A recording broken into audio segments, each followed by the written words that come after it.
Pemirsa masih di IDX Extension Closing dan kami juga masih menggunakan Anda untuk bisa berpartisipasi di WhatsApp interaktif kami di 0812 di 8788 di 3723 seperti yang tertera di layar televisi Anda nantinya. Dan sebelum kita lanjutkan perbincangan pemirsa, saya akan coba sampaikan 4 saham pilihan yang direkomendasikan pemirsa.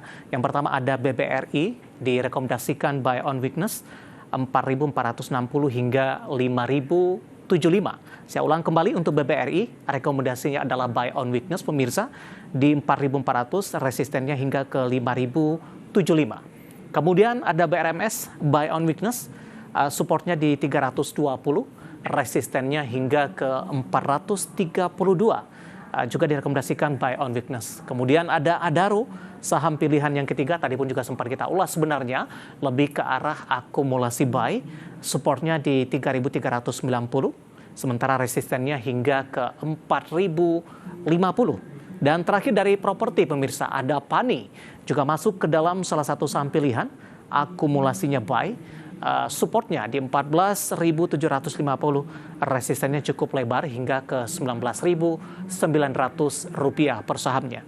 Ya, ada BBRI, BRMS, Adaro, Pani, 4 saham pilihan yang direkomendasikan, dan lagi-lagi keputusan investasi tetap ada di tangan pemirsa IDX Channel. Kita lanjutkan kembali perbincangan bersama dengan Bapak Andri Zakaria selaku founder grup CTA Saham ini. Pak Andri, 4 saham pilihan yang Anda rekomendasikan. BBRI sebenarnya tadi sempat kita ulas Pak, rangkuman singkat saja untuk BBRI buy on weakness di level berapa? Ya, kalau untuk BBRI sebenarnya bisa kita manfaatkan untuk 4.200 sampai dengan 4.280 sekarang ya untuk cicil beli. Stop loss-nya masih di 4.090 untuk BBRI.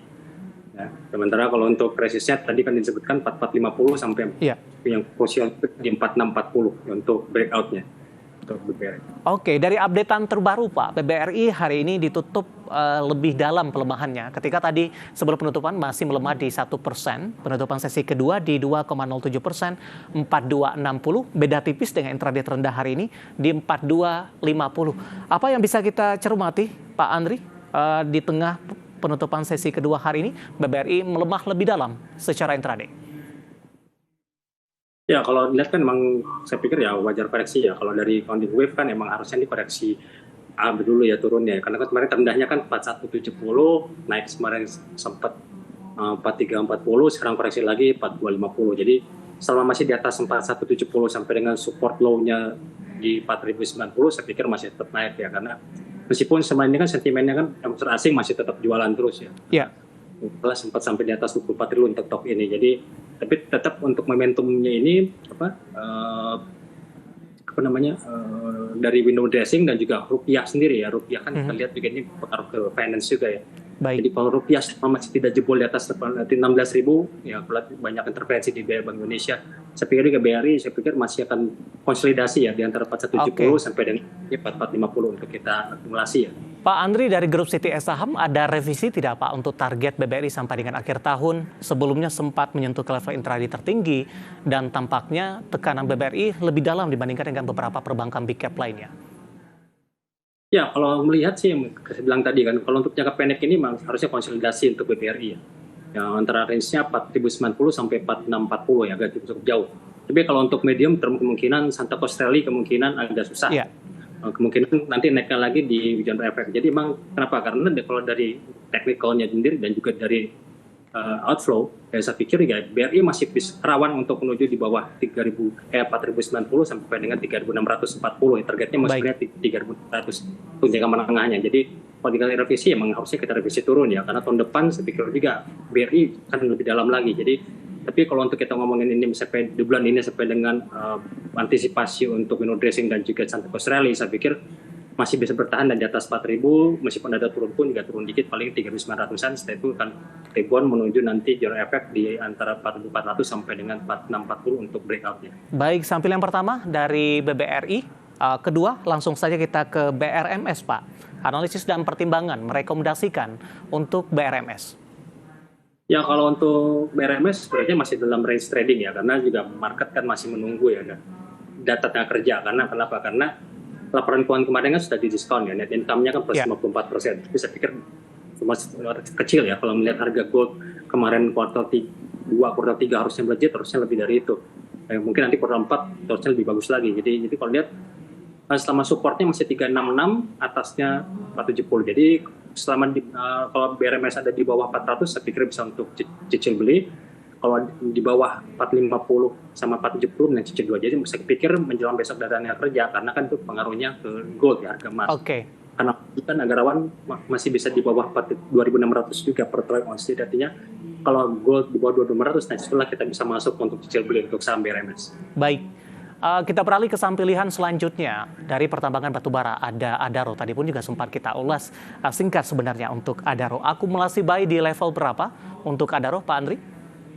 Ya, saya pikir ya Adaro kuatnya kan di 2250 sampai dengan 2.300 ya. Saya pikir dengan kondisi sekarang turun, nanti bisa kita manfaatkan untuk kita cicil beli untuk Adaro.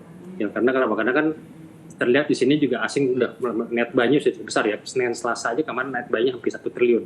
Jadi artinya juga kita bisa lihat, ya ini saya pikir wajar ya, karena koreksi ini kan kemarin dari 3.600 sampai sekarang ini karena karena dividen ya, 1.358 rupiah. Jadi saya pikir nanti market jangka pendeknya konsentrasi dulu antara 2070 sampai dengan 2430. Setelah itu kan rally lagi, nanti targetnya masih 2640 sampai dengan 2940 ya. Jadi stop loss-nya di bawah 2070. Baik, Pak Andri, seberapa menarik Anda melihat untuk Adaro ketika mereka berupaya untuk mendiversifikasi bisnis ke energi baru dan terbarukan, Pak? Ya, kalau untuk Adaro sebenarnya kan bagus ya, karena bisa juga sekarang kan kenapa? Karena sekarang ini kan harga batu bara itu kan lagi di bottom. Ya. Ya, jadi yang kedua lagi bottom 130, target kita masih untuk jangka pendek ini batu bara bisa sampai yang Newcastle bulan Desember ini bisa sampai 130, 133. Sekarang kan masih 135 yang kontrak bulan Desember. Jadi artinya sudah di bottom. Jadi artinya sekali polnya naik, ya otomatis juga isu pendapatan nanti ke depannya juga kuartal 3, kuartal 4 nanti akan melejit lagi. Jadi saya pikir dengan kondisi harga pol di bottom saja, Adaro ya, tetap kita lihat dividen kemarin ya, harusnya masih di antara 3.500, 3.700 harga Adaro sekarang kuota dividen. Ini cukup menarik. Jadi target kita tahun depan kita upgrade untuk Adaro, targetnya masih di atas 3.200 untuk tahun depan dengan harga 300. Baik, terakhir Pak, untuk PANI, Anda juga rekomendasikan akumulasi buy. Analisisnya seperti apa untuk PANI? Ya kalau PANI sebenarnya sih kita lihat ya masih range trading ya. Rendahnya kan kemarin supportnya 14.075, atasnya kemarin 16.600. Ya, mungkin kemarin karena isu ada peninjauan kembali mengenai PSN ya, PIK 2, saya pikir ini agak menahan. Tapi kalau secara teknikal saya pikir ya source-nya itu tidak masalah ya.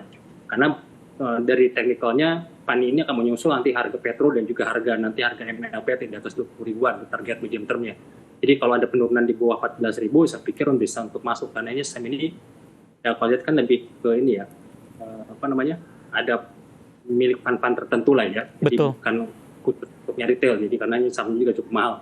Jadi saya pikir kalau ada penurunan di bawah 14.000 sampai 15.000 bisa cicil beli, meskipun ada isu mengenai peninjauan PSN atau PIK, target kita masih di antara 16.600 sampai dengan 20.000 untuk. Baik, penutupan hari ini pemirsa di 15.200 menguat di 0,16%, intraday tertinggi di 15.425. Ya, ada 4 saham pilihan yang direkomendasikan pemirsa, ada BBRI, BRMS, Adaro, dan PANI. Lagi-lagi keputusan investasi tetap ada di tangan pemirsa IDX Channel. Pak Andri, kita hold terlebih dahulu Pak, saya akan coba sampaikan updatean penutupan perdagangan di sesi kedua hari ini dan beberapa informasi grafis yang berhasil dihimpun oleh tim redaksi kami. Dan pemirsa, di perdagangan sesi kedua, indeks harga saham gabungan masih bergerak di zona merah, pelemahannya lebih ke arah terbatas di 0,18%, dan indeks harga saham gabungan masih mampu bertahan di atas level 7.300-an, tepatnya di 7.313.313. Intraday tertinggi hari ini sempat ke 7.338.604. Langsung saja kita ke grafis yang pertama, kita akan coba lihat seperti apa posisi penutupan beberapa indeks lainnya, seperti MNC 36, Jakarta Islamic Index, dan juga posisi dari indeks LQ45 di tengah tekanan indeks harga saham gabungan hari ini. MNC 36 ditutup melemah di 1,17% di 340.640. Jakarta Islamic Index menguat di 0,32%. LQ45 tertekan cukup dalam di atas 1% seiring pelemahan indeks harga saham gabungan di 874.445. Kita akan lihat grafis selanjutnya, rotasi pergerakan sektoral pemirsa. Properti masih memimpin dengan mengalami penguatan di 0,68%, energi juga menguat di 0,49%. Sementara keuangan hari ini masih menjadi pemberat di 0,92% dan teknologi juga melemah di 0,23%. Saham-saham yang hari ini mengalami kenaikan signifikan di penutupan sesi kedua yang masuk ke dalam deretan top gainers. PTRO masih melaju, saham-saham dari grup Prayogo Pangestu di 23.800, PPIA juga ditutup di zona hijau 8.375. JIHD usai koreksi dalam di perdagangan sebelumnya, hari ini berbalik menguat di 1.815 dan Raja hari ini juga masih menguat di 2.190. Ke grafis yang terakhir, saham-saham yang hari ini menjadi pemberat didominasi oleh saham-saham perbankan pick-up, kemudian juga ada infrastruktur telekomunikasi. Ke grafis selanjutnya, BBRI tertekan hingga ke 4260, BMRI melemah di 6150, Telkom hari ini koreksi cukup dalam di 2770, dan PBNI tertekan ke 4820. Updatean penutupan perdagangan di sesi kedua dan semoga bisa menjadi referensi untuk Anda, terutama dalam menghadapi perdagangan esok hari jelang libur akhir pekan.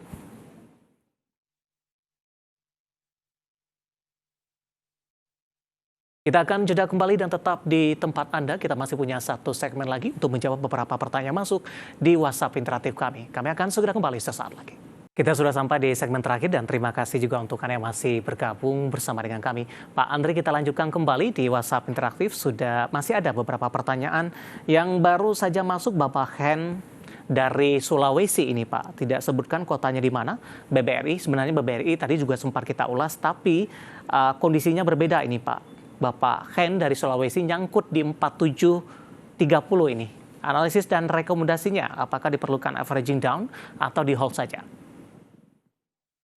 Ya, kalau dilihat di BBRI seperti bilang tadi, emang jangka pendeknya ini emang agak masih belum bagus lah ya, karena asing pun tidak juga masih net sell ya secara keseluruhan seminggu ini. Jadi emang sama ikutin aja investor asing ya datanya. Jadi kalau asing sudah masuk lebih dari 1 triliun net buy di bersama BRI, berarti kita bisa mulai untuk cicil beli untuk saham BRI, karena melihat view untuk jangka pendeknya harusnya konsolidasi masih di atas 4.090 sampai 4.170, tapi untuk jangka menengahnya masih bisa range antara 3.600 sampai 4.000. Jadi kalau sampai 4.700 saya pikir masih bisa menunggu nanti sampai general effect ya kemungkinannya. Karena melihat itu yang harus kita lihat adalah dia perlu break dulu di atas 4.450 sampai 4.640 untuk menuju ke 4.900 sampai 5.200. Jadi kalau untuk reversalnya untuk kita nyaman untuk bisa hold BBRI ya harus break dulu 4.640-nya. Baik. Selanjutnya kita beralih ke pertanyaan untuk saham Toba, Pak. Pertanyaan datang dari Bapak Robertus, tidak menyebutkan lokasinya di mana. Toba sudah ambil posisi di 350, Pak. Masih profit sebenarnya. Arah selanjutnya hari ini tertekan cukup dalam, Pak Andri. Toba ya Mas ya? Iya Pak, Toba. Ya kalau Toba sih sebenarnya masih untung ya, berarti sekarang kan masih harganya masih 480. Jadi emang targetnya harusnya bisa sampai 500 sampai 545 ya. Jangka pendeknya agak terbatas, hati-hati karena chart weekly-nya itu belum bottom. Jadi emang ini kalau dilihat ini wajar koreksi 4 rebound ya, bukan untuk invest. Jadi mendingan kita take profitnya antara 500 sampai maksimal di 560. Setelah itu dia akan bisa turun lagi nanti di bawah 430 sampai dengan 380. Jadi kalau untuk jangka pendek masih bisa memanfaatkan. Jadi kalau misalnya ada posisi di 350 mendingan kita hold untuk di atas 6 bulan ya. Karena untuk 1-3 bulan ini kecenderungan naik pun terbatas, kecenderungan untuk turun lebih dalam lagi. Oke, kita beralih ke pertanyaan selanjutnya, Pak, menanyakan saham Bumi. Dan kebetulan tidak menyebutkan nama dan lokasi. Bumi sudah punya di harga 175, Pak Andri. Apakah akhir tahun ada potensi naik tidak kembali ke level 175? Nyangkut di 175. Bumi hari ini di 139. Ya, kalau melihat dari Bumi sendiri kan inter lagi kan dia mau private placement lagi ya. Yeah. Mereka jadi ini agak menghambat juga. Jadi, tapi yang itu yang menghambat, yang kedua juga harga coal lagi turun. Ya, meskipun kemarin laporan keuangannya bagus, profitnya 120, tapi saya pikir sudah di diskon ya.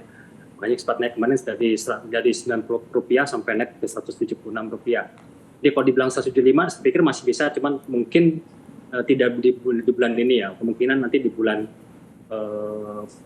Januari ya, karena kalau lihat untuk bulan ini saya pikir masih range-nya masih di bawah 105 masih di bawah 160 sampai dengan 164 sampai dengan 176. Jadi kalau ada di atas 176 saya pikir untuk bonus saja. Jadi kecenderungan sih masih range-nya antara 125 untuk 160 ya untuk jangka pendek untuk bumi. Baik, dari bumi kita bergeser ke Bapak Felix, tidak menyebutkan nama dan lokasi. Lokasi maksud saya, menanyakan saham Akra, Pak. Sudah ambil posisi di 12.70, penutupan hari ini di 13.15. Sudah profit sebenarnya. Ya, kalau untuk Akra, resisten selanjutnya. Ya, kalau untuk Akra sebenarnya kita lihat sih resistnya berada di 13.80 sampai dengan di sini emang MA-nya ada di 14.20. Ya. Itu juga sama, ini Akra juga sama kayak Medco dan lain. Ya. Yang kita lihat kan emang harga minyak belum bottom, hati-hati. Ini cuma karena minyak sekarang lagi base di $68 per barrel. Jadi artinya ini untuk jangka pendek saja. Jadi kita manfaatkan untuk Akra take profit di 13.80 sampai dengan 14.20. Setelah itu nanti akan turun lagi nanti di bawah. Di sini di bawah 1.200 ya. Jadi artinya hati-hati untuk Akra kecukupan untuk jangka pendek ya. Sama seperti kayak saham energi lainnya baik. Di minyak ya kan. Minyaknya belum bottom. Oke, terakhir Pak Andri singkat saja untuk Telkom, Pak. Tidak menyebutkan nama dan lokasi, nyangkut di 3.000, Pak Andri. Ya kalau 3.000 saya pikir bisa ya. Karena ini kan Telkom ini bagus ya, bullish ya. Nah ini ada pola bullishnya itu bull flag. Ya. Di sini juga indikator lihat juga, MACD-nya juga sudah mulai mendekati area netral atau bullish. Jadi artinya kalau dia bisa close di atas 2880 ya targetnya di sini 3.200 ya. Karena target flagnya rendahnya 2.500. 28850 dikurang 2.500, jadi itu kan sekitar 380. Nah, 380 ditambah 2.880, jadi targetnya itu jadi 3.300 untuk Telkom. Jadi masih bisa profit lah untuk pemodalnya di 3.000 untuk jangka 1 bulan. Baik, analisis untuk Telkom dan lagi-lagi keputusan investasi tetap ada di tangan pemirsa IDX Channel. Waktu kita cukup terbatas pembahasan Telkom tadi, tampaknya sekaligus mengakhiri. Dan silakan bergabung bersama kami kembali di waktu dan di program sama di perdagangan hari selanjutnya. Pak Andri, terima kasih juga sudah berpartisipasi. Sehat selalu, Pak. Ya, sama-sama. Baik, terima kasih ada Bapak Andri Zakaria Siregar selaku founder grup CTS Saham. Dan pemirsa jangan lupa saksikan program Market Review yang akan tayang pada pukul 18 waktu Indonesia Barat. Karena urusan masa depan harus terdepan. Aku investor saham. Saya David San Oval pamit undur diri. Sampai berjumpa kembali.